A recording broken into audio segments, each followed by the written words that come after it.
this is Peter McGough with Muscular Development. I'm here with Dexter Jackson, 2008 Mr. Olympia, four-time Arnold Classic champion. Had one of the most remarkable careers in bodybuilding history and no signs of slowing down. Tell me about, I mean, we did this a long article about your career.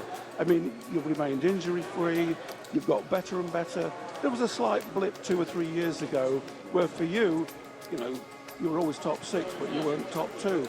What happened then, and how did you get back to being as good as you ever were, and in fact better than you ever were this last couple of years? I don't know. I think I just ran my body so hard that it just stopped responding to something.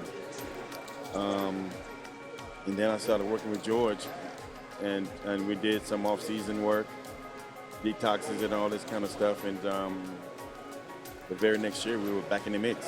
So, you know, we couldn't put a hand on why I couldn't get in shape anymore. I mean, it was, comparing the pictures, it was like, you know, I mean, me and my girlfriend, we was actually talking retirement. You know what I'm saying? Because I felt I looked that bad. If I can't be 100% on stage, then I don't want to compete. So when I got with him, man, he just made some incredible changes and got me back, got me back to where I am now. So it wasn't just good enough for you to be placing in the money. You had to be Dexter Jackson. Right, exactly. If I can't be 100%, you know, whether it's injury or if I do have a real bad injury or whatever, I probably end up retiring, you know, because I'm late in the game right now. So, you know, and I couldn't get in shape. I can't be 100%, then I won't compete. I mean, your career, you started as a bantamweight. And I remember at the 95 USAs, you won the middleweights, was it? Yeah? Or light heavies. And then you went to the Nationals a few months later as one of the favourites. And I'll never understand it. You didn't make the top 15 and you were absolutely devastated, weren't you? What were your thoughts at that point? It must have been the lowest point of your career. Yeah, I probably looked down, when they started calling the first call, I probably looked down at my number about 100 times because I couldn't believe I didn't get called out first call out. Maybe I think I just got overlooked. You know, I don't know about being one of the favorites going into the show, but I did just win the USAs. So you would think I would be, you know, up there, you know. So, you know, but things happened. That first USA that I won, it was just my first national show, so maybe that's why. Then you go to nationals. Was it national? It was nationals. Then you go to nationals, that's a whole different ball game. You know, all these guys that's been competing for years and years, you know, got to look before I did, I guess, I'm assuming. Well, I mean, how low were you? Were you thinking, is there any point in this? Could you have given up a lot of sacrifices to get there at that point? Yeah, well, you know what? Going into the USAs, that was my last show. If I didn't turn pro at USAs, then I was like, well, I didn't turn pro at USAs. And after after Nationals, I gave myself, you know, another year. If I didn't turn pro, then I was going to retire. I was going to be done because I was just spending too much. This, as you guys know, this is a very, very expensive sport. But when I lost and didn't place in the top 15 at Nationals, it was, you know, that really, really hurt. And I think I took a year off after that. I did. I think I took a year off and came back and won North America. That's exactly what I did because I really was contemplating on just being done. And I said, well, you know what? Let's give it one more shot, and I end up winning. So let's fast forward from that low point to, must be the high point, the 2008 Mr. Olympia. And we did an interview with you and Jay a few months before, and I've said this to you before. You told him you were going to beat him, and it wasn't hype. You knew you were going to, and he said, why? And you says, because you can't put it together again. Do you remember saying that? Yeah. And you were right. It was like your mindset was perfect. Right. Yeah, you know, I wasn't cocky or nothing like that because I study all my opponents, competitors, whatever. You know, I study all those guys. I know their physique inside and out. And I know Jay was getting, you know, he wasn't getting better every show. He was actually going backwards. And then I knew he was going to play that getting, you know, try and come in shredded to match my conditioning. And I said, you know, and once I saw how, you know, how much smaller he was compared to how he usually is, I was like, you know what?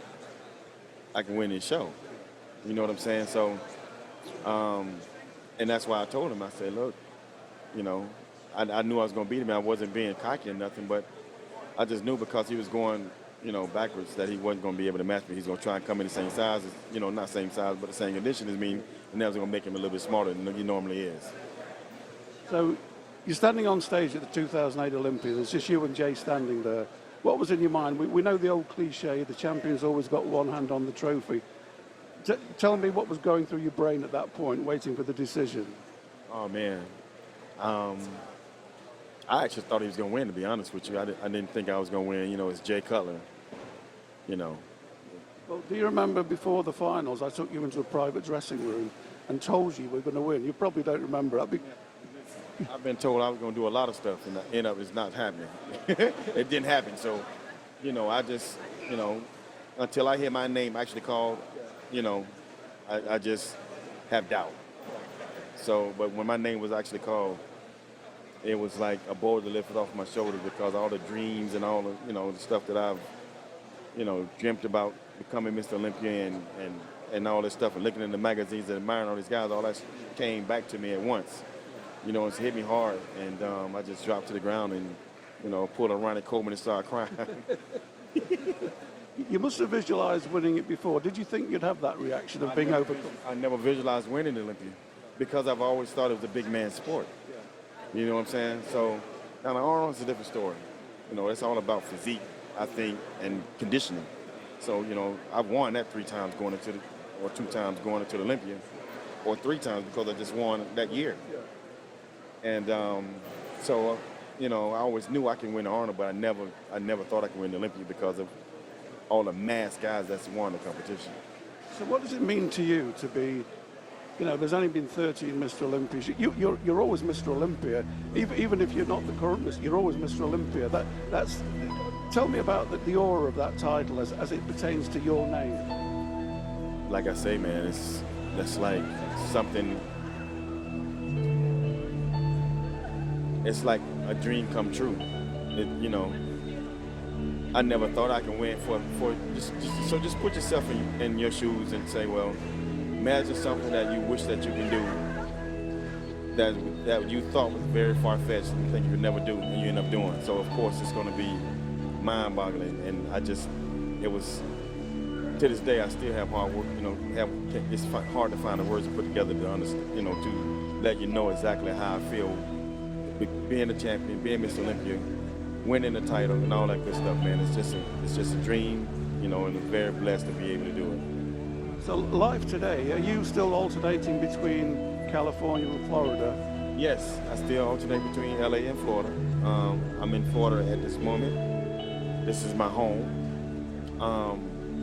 But I do go to LA when I get ready for competition. I train with Charles Glass out there, as everybody knows. He's just such an awesome trainer, and that gym alone is just, the atmosphere in there, man, is, you know, that's what keeps me going. If I was home, if I were to stay home in Jacksonville now, I've been in Jacksonville now 6 weeks and been in the gym 1 time. I mean, 1 week. You know what I'm saying? So it's hard to get motivated to go in a gym that has nothing in there, no pros, no nothing. You go to LA, you just look on the wall, that's motivation enough, and goals finish, you know. So, you know, in training with Charles, it's like every time I get in that gym and train with him, it's like I don't want to let this man down. He's a legend at what he do. You know what I'm saying? So I just love training with the guy. He's awesome.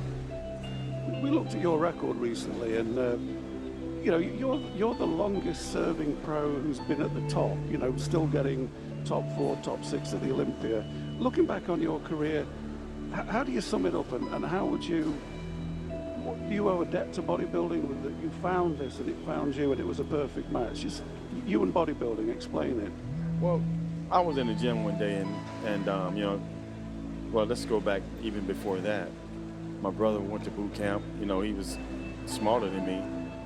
When he went to boot camp, he came back, he was, you know, from doing all those push-ups and stuff they do in boot camp, you know, he get put on a little size. So he came back, he was buffed, he was a little bigger than me. I was like, oh no, I'm not letting this happen. So I went to the gym, started working out myself. And so guys would come up to me, man, you got a nice shape, you should do a competition. I'm like, competition, what is that? You know, so this guy named Tim, he's doing it. So Tim walks by, I was like, dang, look at his calves. This dude is, man. So they talked me into going to the show. I went to the show, checked it out. And first thing I noticed was the women, on how crazy all the girls were screaming in there. So I'm like, I want to do this just for the girls. This is Dexter. I wasn't getting into it because of, you know, I wanted to be a, you know, pro bodybuilder or whatever. I wanted to get into it for the girls. So I started competing my first year, won overall as a bantamweight. I was the first bantamweight to ever win overall in the state of Florida. So, you know, that was an awesome achievement. So after that, the rest is history, man. I've been doing it since. Well, look, you've given us some great memories, Dexter. I'm sure you're going to give us a lot more. Thanks for your time, and we'll meet again. Thank you, Mr. Nice talking to you, brother. You guys take care out there.